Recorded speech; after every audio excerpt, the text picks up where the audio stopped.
This student orientation video is for students who have been assigned a credit recovery at DSB 1.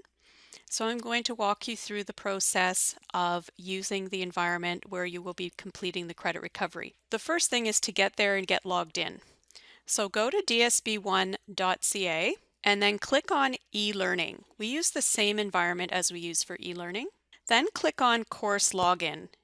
This is the easiest way to get to the login portal. Your login will be firstname.last name, but I'm going to use a demo student account to demonstrate how to use this environment. Once you get to the home page, go to the drop-down arrow, select a course, and choose Credit Recovery. This one says Master Course Shell, but yours will have your school name. There are some brief instructions here, but I'm going to walk you through this right now. So the first thing is, you will see that you are on the class list. Okay, and this shows your username here as well. Under the Groups tool, you will see that you are assigned to a group for a particular course. In this particular example, a student has been enrolled in CGC 1P. Note that even though you are being placed in a group, you are the only member of this group.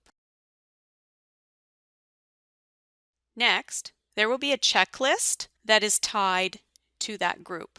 So you can go to this checklist to see what items you need to complete. Your teacher will have created this checklist. So you see I created this as an example to show what it will look like. You will see a unit number, an activity number, and an assignment number. There are sometimes as many as 3 assignments that go with any activity, so they'll indicate to you here which assignments you are to complete. You can return to this checklist at any time, and when you've completed something, you should check it off and save it. And notice now it actually gives a completion time. So it will show your teacher or student success teacher what you have completed. Next, if you are to complete Unit 1, Activity 1, Assignment 1, go to Content. You will see the content for your course here. So here is Unit 1, Activity 1. Click on the activity. The first page will show you the overview of what this activity is all about.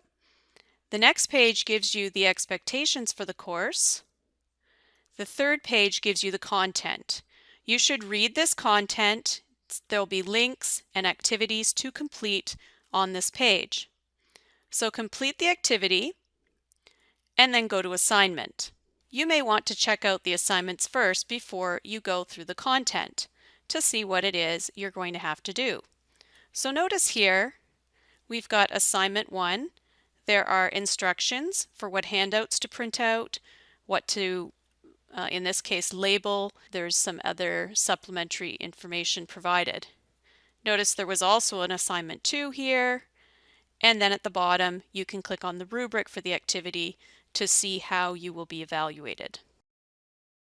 When you are done an assignment, you should go to the Dropbox. So if you were asked to do the Unit 1, Assignment 1, Activity 1, you would click on Mapping Review, add a file. You can drag and drop the file to this location or search for it on your computer, and then select Add. Once you have done that, you can click the Submit button. Your teacher will now be able to see your work that you have submitted. Once a submission is made, it shows here that there is a successful submission. When you're in the content area under the unit activity and on the assignment page, note that there is a link directly to the Dropbox. If I click this link, it will bring me to the location where I can submit a file. Regarding discussions, all the discussions are listed for the course. However, you may not be using them. It'll be up to your teacher whether you are assigned a discussion. It's possible it might get assigned to you as a writing assignment that you will post here, but no one else will read it since no one else has access to your credit recovery. Anyone enrolled in the credit recovery can ask questions in this forum here. So you can start a thread, give it a title, and write your question, and your teacher can respond here to your question. It's possible that another student might be able to answer your question as well. If you're not comfortable with that, you can go and see your student success teacher. So I'm going to choose an activity that has a discussion. I'm going to go to the assignment page and show you what that looks like. So it'll say discussion, and there's a link to enter the discussion. And when you get here, if there is a question to answer, you will see the question. Note that back here, they have stated the question. So if you don't see a question, once you click over to the discussion, return to here to see the question.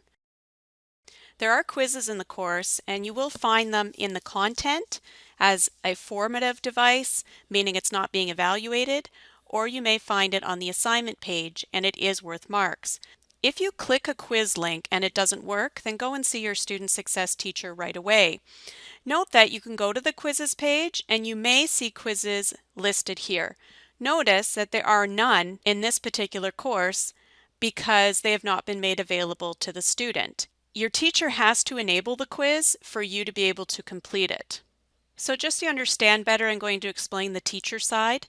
So here's a example of a quiz that is available all the time, and it indicates the course, the unit, and the activity, and it's always available. So when students do click on that link, it's going to work, and they can probably complete it multiple times. It's likely something formative for practice. So here's an example for math. It says always available but inactive, meaning it has to be activated so that it is also viewable to students. So the teacher has to go to Edit and Restrictions to change the setting on that quiz if it's needed for the credit recovery. They need to change this to active. They can also give a start and end time. If they make it active, it's just available until they go in and manually deactivate it.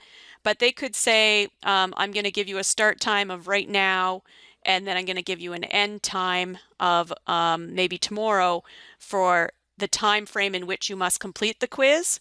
And then they can add a time limit, meaning as soon as you hit start on that quiz, you have 1 hour to complete it. In this case, because it says 60 minutes. So you should find out from your teacher what settings they are going to put on a quiz if they are going to use it with you. So just to show you one last thing on the teacher view, in the Dropboxes, there is an option for teachers to edit the folder where you will make that submission and enable originality checking. What this does is it runs it through Turnitin, and it checks to make sure that you haven't plagiarized or you haven't just quoted or copied and pasted from different websites. So if they do enable the originality checking, you will see this pair of binoculars next to the item.